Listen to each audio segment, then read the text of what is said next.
fast. Okay. Something I talk about pretty frequently if you've been following these videos for any length of time, or certainly if you're a member of my online studio, or if you've been to any of my master classes, etc.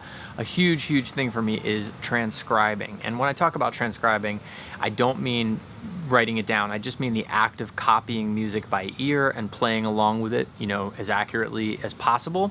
And as a skill set, it's one of the most important tools in my toolbox, not as something that gives me necessarily like new vocabulary. That's not why I do it. There are a lot of reasons I do it, but chief among them is just it's fantastic ear training. And specifically, because I've done some videos, I'll try to link to them in the past about transcribing, and such a common question that comes up is the act of slowing it down, whether or not to slow it down. Look, I get it. We have technology now that there's all these apps that can slow it down and not change the pitch. And I gotta be honest with you, when I was growing up, I didn't have access to those tools, and so therefore I didn't do it. I didn't slow the music down to transcribe it.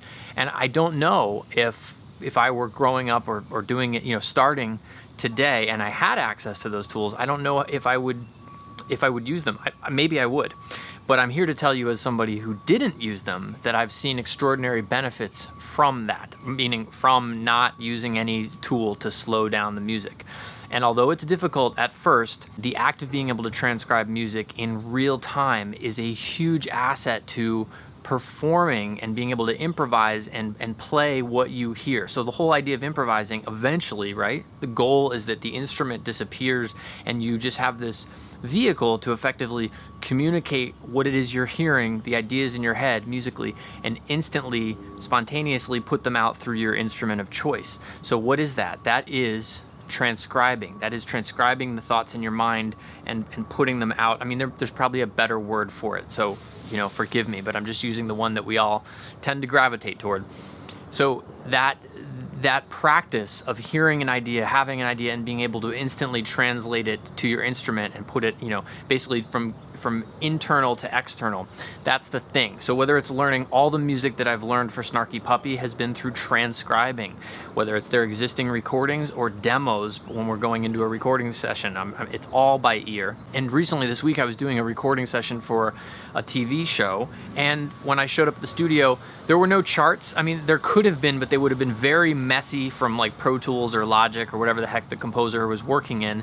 And honestly, they would have been, if you've ever looked at charts from inside a music creation platform, you'll know how terrible those MIDI charts look until they're cleaned up. The point is, we had about an hour to do this session, and you know, I had to just listen to this stuff. I think we had a dozen or more cues, like television cues to get through. And so he would just play one and I would listen. Okay, one more time.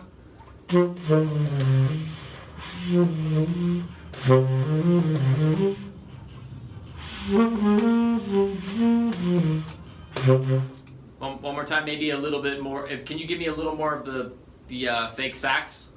If not, it's okay. I just need to hear it again. Is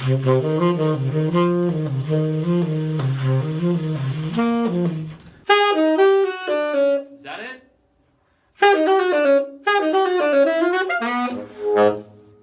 Okay. And then I would copy it and play it back.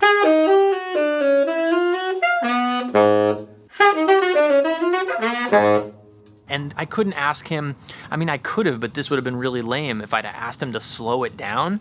So you need to develop, I mean, you don't necessarily need to, but it's a skill that I want to have, is to be able to hear music rapidly, not have to hear it a lot of times, and develop that skill of being able to then play it back. And this particular session had some gnarly, weird leaps all over the place. I mean, this last clip was like a piece of 20th or 21st century contemporary classical music. I think it went from a altissimo D flat or a G to a B flat, down all the way down to like low D flat or low B flat rapidly. It reminded me again in a professional capacity of the value of being able to hear music in real time and copy it rapidly. And that is, for me, is a skill that I've developed throughout, you know, now 2+ decades of just playing, pausing, repeat, listening, you know, play, pause really quick, hear the note, hear the echo of it, try to find it try to sing it, You know, as I will say, like, think it, say it, play it. Like, can you sing it first before you try to play it? And then checking it with the recording, then going back, you know, just back and forth, little by little by little. But you train yourself to have faster ears this way than, in my belief anyway, than if you were to slow it down and, you know, very carefully hear it at a nice relaxed tempo, and then take your time, find it maybe on the piano or on your instrument and write it down, etc., etc. Again, do what works for you. I'm just trying to pass on what's worked for me.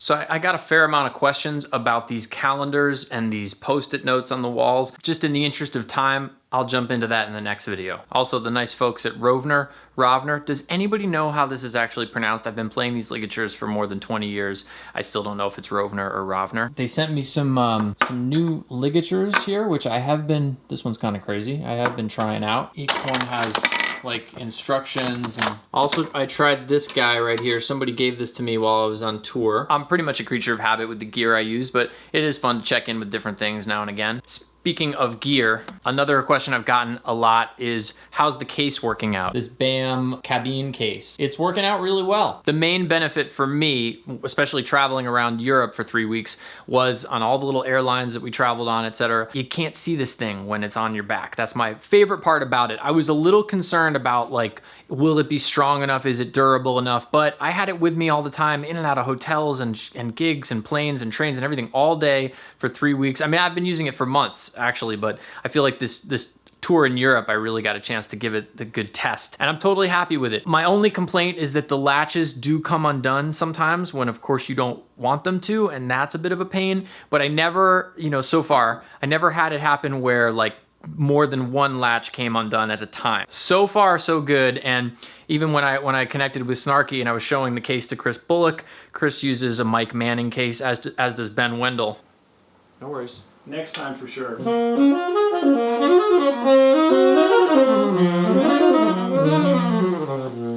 Plug it in, give me a flat EQ, turn it on. Right. And every engineer's always like a little skeptical. They're right. Like, okay. So what do you want? Do it. Oh, you want me to actually move it? Yeah. Just get it out of here, man. What is it? What is in here, man? A really big keyboard. Well, anywhere over there is fine. Do we need to tip you or? Yeah.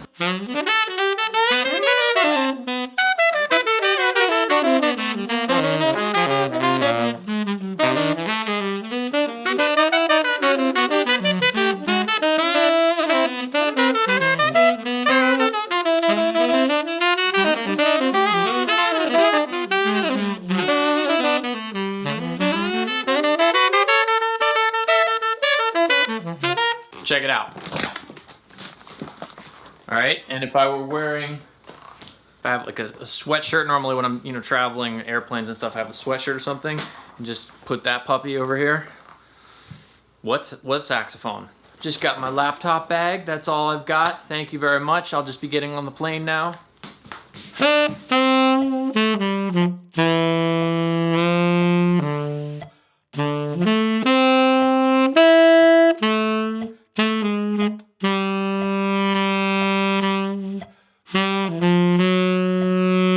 So in the last vlog, you know, I had that recording session with Jay Jennings with Ye Jennings Quartet. We are performing in Los Angeles Monday, June 25th at Vitello's, in case you happen to be around. We'll also be in Nashville after the Inside Outside retreat next month. July 23rd, Monday, July 23rd, we'll be at Rudy's Jazz Club. And just a quick note on practicing. As I'm going over this music for Jay, or anybody's music for that matter, you know, I'm doing it slow, so to give myself a chance to memorize it. And when I practice through it slow, through the melody and the chord changes, it just for me gives me the opportunity to iron things out and really be more confident about what I'm inputting. Versus trying to necessarily just do it over and over and over at the tempo or a faster tempo. So I go about it slow, because I can't learn that fast, so I have to do it slowly. And even when I do it slow or slowly, I still screw up. I mean, that's practicing, right?